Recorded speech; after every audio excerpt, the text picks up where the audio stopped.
mentioned in the ICC decision? I'm not aware of a formal legal opinion being issued by this department. I think you've asked me that before. Some of the things that, either public reports or private reports or reports from, NGOs, we always take those seriously. And we've had those conversations from here at the podium. And when Minister Gallant was in the seat previously, the secretary was regularly engaging with him about what was happening in Gaza, what was happening on that northern border in Lebanon.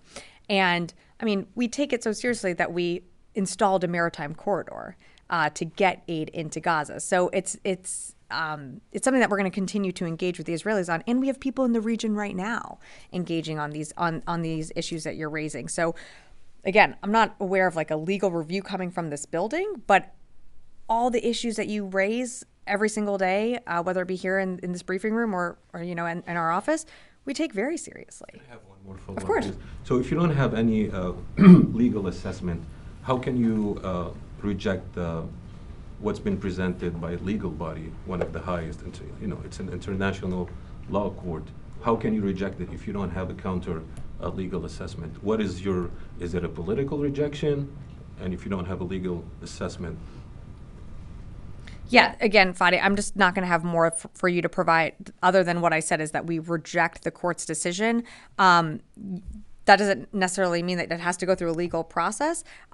We can reject decisions from the court that come down in various forms. We're in discussions with our partners, including Israel, on next steps, but I'm just not going to have more for you. Yeah. Thank you very much, Sabrina.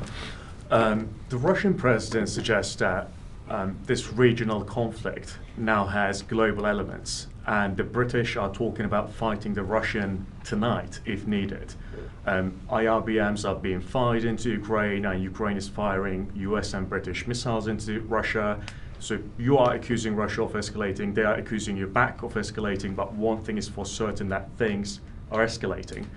Where do you think this is headed towards? Because many countries are very much concerned that hundreds of millions of people are going to be impacted by what could actually unfold. So where do you think this is headed to? Well, I'll say something that we've said from the beginning is that we don't seek a wider regional conflict. We don't seek war with Russia. And I think we've been pretty clear about that from this podium and from this administration. What we are going to do, though, and what we have made clear in public channels and in private channels, is that we're not going to stand for another country invading its neighbor. And we're going to continue to support Ukraine in its fight. And I think it's important to remember that this isn't a secret. This was known from the very beginning. We warned Russia, back in 2022, not to do this. And they did it anyways. And so there are consequences for that. But we don't want to see this escalate into a wider regional conflict. We don't seek war with Russia. But absolutely, you're going to see like-minded allies and partners come together to support Ukraine. And that's what we're going to continue to do. I could ask one more follow-up. I know that you say that you don't want a wider war, Sure, and that you don't want it to escalate, but it looks like it is kind of escalating from well, both U.S. sides. forces aren't in the fight. You don't see, the only other foreign country that's been brought into this fight is North Korean soldiers on the battlefield. But you're not seeing, U.S. fighters on the ground. And that's not the intention of this administration. You're right. You're saying that Russia invaded Ukraine. That's correct. You're saying that North Korean soldiers were brought into the battlefield. That's correct. Yep. I'm not looking into who's right, who's wrong, but the fact is that things are escalating and other countries are getting dragged into this. So what I'm saying is that, are you concerned that this escalation is accelerating at a speed that no one would really like?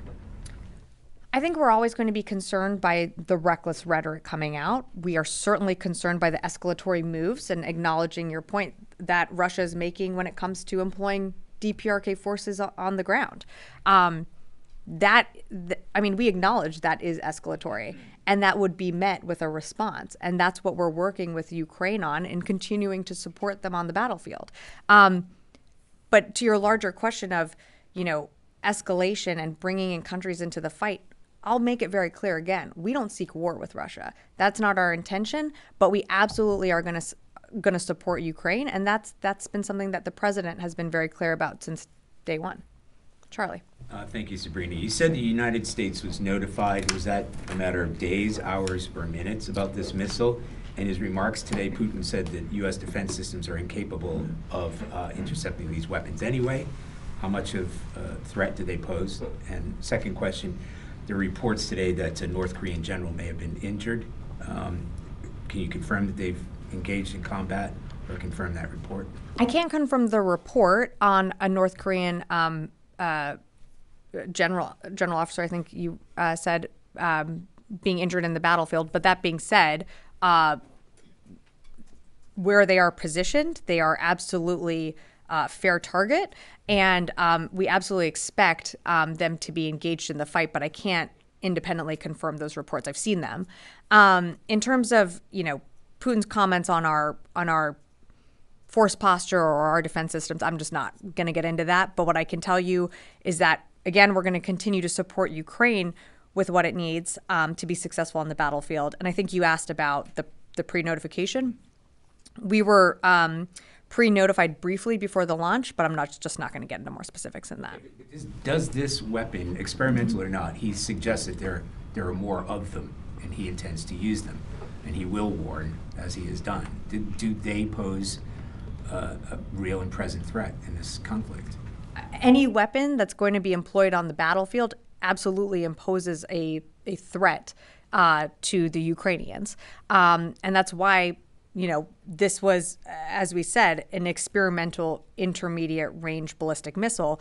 It's certainly concerning that they are employing it on the battlefield. But again, Ukraine has withstood countless attacks from Russia, including missiles with significantly larger warheads than this weapon. So we're going to continue to support Ukraine with what it needs. Janie. Thank you very much, Sabrina. A few questions about Russia, North Korea, and Ukraine. First question, North Korea announced that it will send 100,000 more troops if the soldiers it dispatches die in the Ukraine war. And also President Zelensky said that up to 100,000 North Korean troops would dispatch it in the battle. How would you react to that?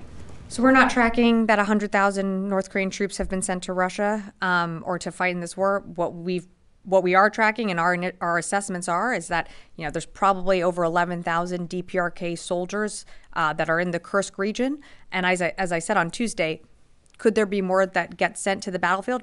Absolutely. Something that we're going to continue to monitor. But right now our assessment is that it's approximately 11,000 or over 11,000, I should say, in the Kursk region. It is known that the North Korean military is participating in battles by joining the Russian Marine Corps and airborne troops. Also, the video shown in Ukraine reported that several North Korean soldiers were killed and injured. Does the U.S. have any information on the number of North Korean casualties and injuries in battles? Similarly to what Charlie asked, I just can't confirm reports that they've started to engage in battle. I've seen the public reporting out there that a general officer was wounded, but again, I can't confirm it. Do we expect these soldiers to be brought into the fight? Yes, absolutely. They are in Kursk for a reason. But I just can't confirm those reports that are circulating right now. We'll certainly keep you updated on that. Yeah. Can I just go over here? Yeah. Thank you, Sabrina. Despite your rejecting the ICC's decision about Mr. Netanyahu and his previous defense minister, Gallant, there are many ally countries in NATO, like Canada, France, are accepting the decision. But my question will be about the core issue, which is the humanitarian crisis in Gaza. Mr. Secretary was the first to say that the humanitarian issue in Gaza could be a tactical defeat for Israel if they don't take care of it. Mm-hmm. So now we are far beyond that line, and you just sent a shared letter with the State Department to the Israelis to recheck their position and the humanitarian situation in Gaza, or otherwise you could see what you are going to do with the weapons supply to the Israelis. So after this decision, even if you rejected Do you have anything to do to check the humanitarian issue in Gaza and improve it for the Gazans?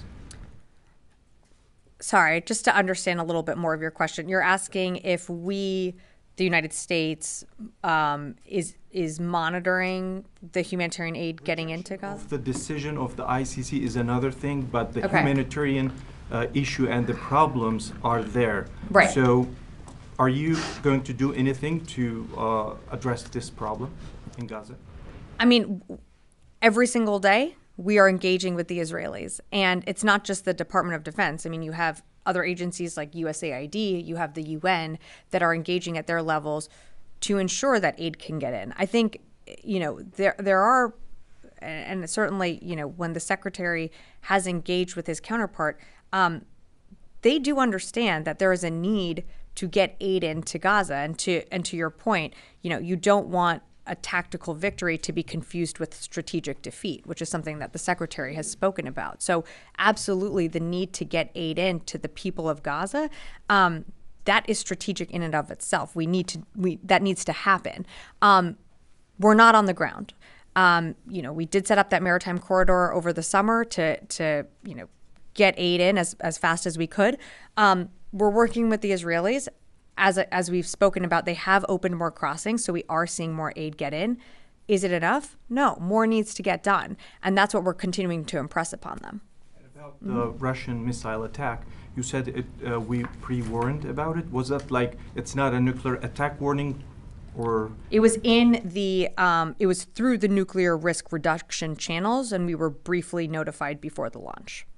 Wafa. Thank you, Sabrina. I have two questions. Sure. First on Iraq. According to very trusty sources, Iraqi sources, Iran-backed groups are manufacturing drones and managing their operations against Israel from Sinjar. Do you have any indication that confirms this? And also, do you have indication that Israel is getting closer to target or attack these groups in Iraq? I don't have anything on Israel. I would refer you to them to speak to what they plan to do or any operations. In terms of IMG groups within Iraq, I mean, we've certainly seen them launch, attacks at U.S. forces, but also attacks towards Israel. In terms of what you're referencing in like production or things like that, I don't have any confirmation of that happening in Iraq. What I can tell you is that Iran continues to supply these groups with what we've seen, whether it be drones, ammunition. Iran is arming its proxies. How they do that and by what means, I mean, that's coming from Iran. But in terms of manufacturing facilities, I don't have more for you on that. Okay, on Lebanon, since the United States recognizes Lebanon as a sovereign country, and tomorrow, by the way, is Lebanon Independence Day, does this department believe that the Lebanese armed forces have the same right as Israel to defend themselves, particularly after being targeted directly in recent days and losing more than a dozen of soldiers? We certainly are concerned by those reports. I mean, Lebanese armed forces are there to also protect their own citizens. We have trained and equipped those forces to fight the threat of Hezbollah. But again, I mean, Israel conducting operations on that northern border to weed out Hezbollah, which, continues to launch rockets towards Israel on an almost daily basis. So what we certainly want to see is those LAF forces, protected and not get caught in the crossfire. And we've made that clear to our Israeli counterparts. Do they have the right to defend the country, to defend themselves, particularly in the context of a potential ceasefire deal between Israel and Lebanon? Well, if there's a ceasefire deal, there would be a cease to fighting. So, of course, we wouldn't want to see fighting on either side. And just to that point, we have people in the region right now that are continuing to push forward for a ceasefire deal to be put in place.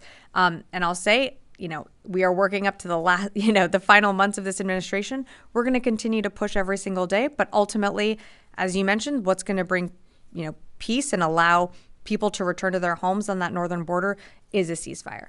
I'm going to go right here. Yeah. Yes. Hi. Sabrina for the Italian television.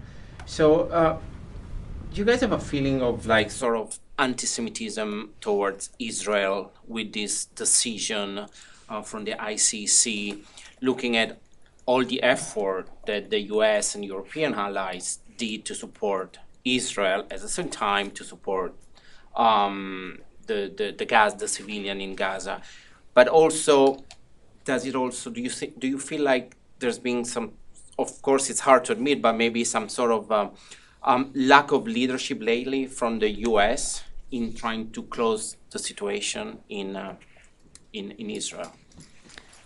No, I don't think there's been a lack of leadership. In fact, as I said, to Wafa, we have people in the region right now engaging on all sides to bring a ceasefire to that northern border in Lebanon, engaging to bring the hostages home in Gaza, pushing every single day to get aid into Gaza to the people that need it most. We have an entire Central Command AOR which is engaging, on a regular basis with their counterparts. So no, I don't actually think there's a lack of leadership. In fact, I think this is where you're seeing U.S. leadership, continue to push and to lead. And the president was just wrapped up his trip overseas. The secretary is concluding his trip in the Indo-Pacific. You're seeing us continue to lead on the world stage. And so, no, I would push back on that notion. Or decision. It seemed like there is a lot of anti-Semitism toward Israel also. I'm not going to speak on behalf of the court. That's not my job. I'd refer you to the court. I'm just not going to speak on behalf of the court. Constantine. Thanks, Sabrina. Going back to the attack in Ukraine, can you say how many missiles, IRBM missiles, Russia launched, and can you confirm reports that the missiles had multiple warheads?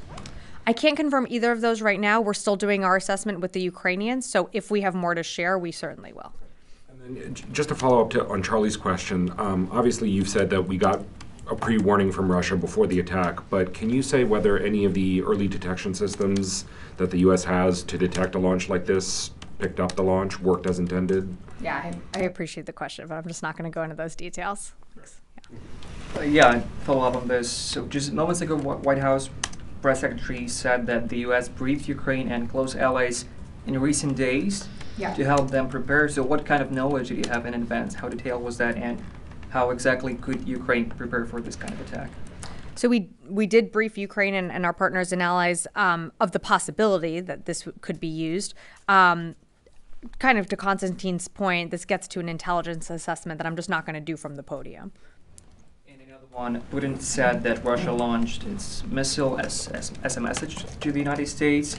He said that Russia considers itself entitled to use its weapons against the military facilities of those countries who support Ukraine with their weapons. What's your response to that? So we've seen this rhetoric before, and again, we've been, in private channels as well, very clear to Russia that, the invasion of its sovereign neighbor was an escalatory action and is going to be met with a response on the global stage. And that's why you see over 50 countries coming together to support Ukraine with what it needs, including the United States. So again, the escalatory action, I think, fine to focus on his language and what he's saying, but the escalatory action began in 2022 when Russia invaded its neighbor. Louis. Going back to the missile, the Ukrainian government seems to be identifying this as an ICBM. Can you tell us the distinction and why there's a difference or disconnect between the U.S. assessment and the Ukrainian assessment? It's an initial assessment that they probably did. An IRBM and an ICBM, they can have similar flight paths, they can have high trajectories, they can carry large payloads, but the main difference lies in the range and the strategic purpose. And so I think, probably an initial assessment was done, but of course that's just an initial assessment, and once we were able to do more, we assessed that this was, we know that it was an intermediate range ballistic missile. And at the top you mentioned that this is an experimental missile. What makes it experimental? What makes it experimental is that this was the first time it was used on the battlefield. Yeah. I have two questions, please. One, When was the last time Secretary spoke with the Russian defense minister, or what Russians are saying about this longest war now in recent history, 1,000 days and war still going on? I'm sorry, I don't remember the exact date that the secretary spoke to his Russian counterpart, but we did put out a readout of that, and that is available on defense.gov. I want to say it was earlier this summer, but I'm sorry, I don't have that off the top of my head. Second question, as far as North Korea's support for Russia against Ukraine, some reports are saying that if you can confirm that who's behind North Korea helping Russia, is it China? Is playing the games or fighting or helping Russia through North Korea? Yeah, so I'm not going to speak on behalf of North Korea, but I think North Korea has shown its ability to make its own decisions in supporting Russia in its war. Certainly, we've engaged our PRC counterparts when it comes to what's happening on the battlefield in Ukraine, but I think North Korea has certainly demonstrated that they want to support Russia in its continuing war, and if that means sending off 11,000 soldiers to die on the battlefield, then so be it. Just a quick speaking with the Chinese counterparts and all that. What are they saying, or what is their reaction on this Ukraine and Russia war, and now North Korea involved? Yeah, I'm certainly not going to be the spokesperson for the PRC. Yeah, in the back. Yeah, and then I'll come to Idris. I wanted to ask a question about the anti-personnel mines. Sure. Can you confirm that those were included in the package yesterday? And are you expecting to send multiple tranches of those? They were included in the most recent drawdown. In terms of further packages, I just don't have more to preview. But we've made a commitment. Could they be provided in future packages? Sure, but I just don't have anything to preview right now. Can you also detail at all how much oversight there is going to be on tracking those and how they're used in Ukraine? Well, so once once our equipment or any capabilities turned over to Ukraine, we work with them and they give us assurances of how they're used. Ukraine has given us the assurances that they're going to be used on the Ukrainian territory. But it doesn't change the requirement that Ukraine is going to have to conduct a massive demining effort at the end of this war to remove any unexploded ordnance, both from the landmines that Russia hasn't put in place and also to anything else that has been used on the battlefield. We've already seen them conduct this type of operation, in some of the territory that they've recaptured. But, the U.S. is committed to supporting them and to helping them with what they need in those demining efforts. But absolutely, they have committed that they're going to use these mines in their own territory. And I should have added that they're not going to use them in populated areas. So there's no additional tracking in addition to what would be with other equipment? We're not tracking it in terms of where they place them, but certainly we are going to, they have given us their assurances that they will be employed in a way that, protects civilians as well. Idris, yeah. Answered Louis' question. He said it was Sure. experimental because it was the first time it was used. It was the first time we've ever seen it used on the battlefield. That's correct. A experiment or a test that they carried out, or is it now operational, I guess? Sure. Sorry, I didn't mean to not expand more on Louis' question. That's really for Russia to speak to. If they consider this a test, the way we would consider this experimental, in that this is the first time we've seen this type of capability used. We haven't seen them use this previously, and it's it's a new capability then, instead of experimental. Sounds like it might be developed, might not be developed. This is like where I would refer you to. I can't say it's a new capability in that it is building on a capability that they have. As I said, it was based on the RS-26, but it's the first time that we've seen it employed on the battlefield in this way. So that's why we consider it experimental. But again, for Russia, characterizing it as a test, or do we expect them to use this again? That's not something I can really answer. Compared to their other IRBM capabilities. I just don't have more for you right now. Is this missile capable of carrying a nuclear warhead? It could be refitted to certainly carry different types of, conventional or nuclear warheads. But, again, that's all I could share with you today. Okay. Thanks, everyone.